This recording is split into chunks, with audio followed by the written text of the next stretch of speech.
Listen up because I'm about to explain the entire hacking process from reconnaissance to covering your tracks.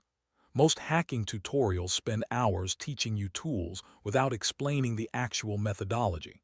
And that's why people stay stuck running automated scans without understanding what they're actually doing. But if you're watching fsociety, you're about to understand the complete picture in just a few minutes. Hacking isn't some magical process. It's a systematic five-phase methodology that every single successful breach follows. Whether it's a nation-state apt group or a bug bounty hunter finding a critical vulnerability, the five phases are reconnaissance, scanning and enumeration, gaining access, post-exploitation, and covering tracks. And if you understand these phases, you understand literally everything about how hacking works. Phase 1 is reconnaissance, and this is where 99% of amateur hackers completely fail because they skip this step and jump straight to running exploits. Reconnaissance is about gathering information about your target without them even knowing you exist, and it comes in two flavors, passive and active. Passive reconnaissance is when you're collecting publicly available information without ever touching the target system. We're talking about Google dorking, checking social media profiles, finding employee information on LinkedIn, checking the Wayback Machine for old versions of websites, and basically becoming a digital detective. The goal is to know more about the target than the people who actually run it. And this phase is completely legal because you're not interacting with their systems at all. Active reconnaissance is where things get spicy because now you're directly interacting with the target system to gather information. This includes running end-to-end map scans to find open ports and services using tools like Nikto to scan web servers, checking for vulnerable versions of software, and basically mapping out the attack surface. The risk here is you can get detected because you're touching their systems, but the reward is you get way more accurate and detailed information. Professional penetration testers spend like 70% of their time in the reconnaissance phase because the more you know about a target, the easier everything else becomes.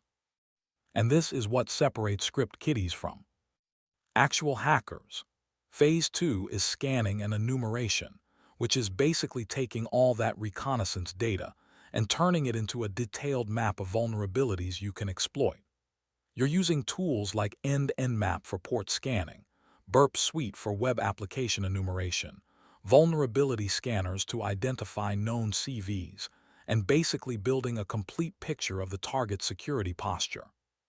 The difference between scanning and enumeration is scanning tells you what's there, and enumeration tells you what you can do with it.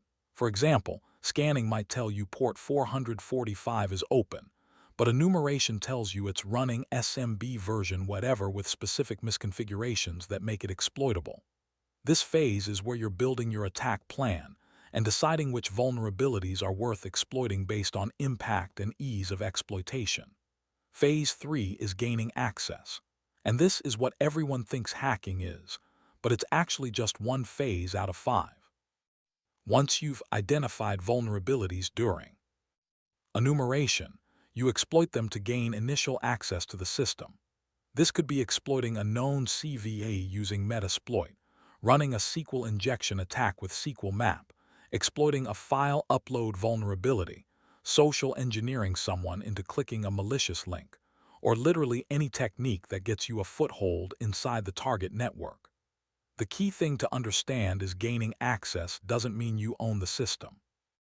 It just means you have a toe in the door, and now the real work begins because most initial access is with low-privilege accounts that can't do anything interesting yet. Phase 4 is post-exploitation, and this is where amateur hackers get caught and professional penetration testers prove their value. After gaining initial access, you need to escalate privileges to get admin or root access. Maintain persistence so you can come back even if your initial entry point gets patched. Move laterally through the network to reach more valuable targets. Gather credentials and sensitive data, and basically turn that initial foothold into complete control of the environment. This phase is what determines whether you found a low-severity bug worth $200 or a critical vulnerability worth $12,000, because it's all about demonstrating impact. Phase 5 is covering tracks, and this is what keeps you from getting caught, or in the case of ethical hacking, this is what you document to show the client exactly what an attacker would do to hide their presence.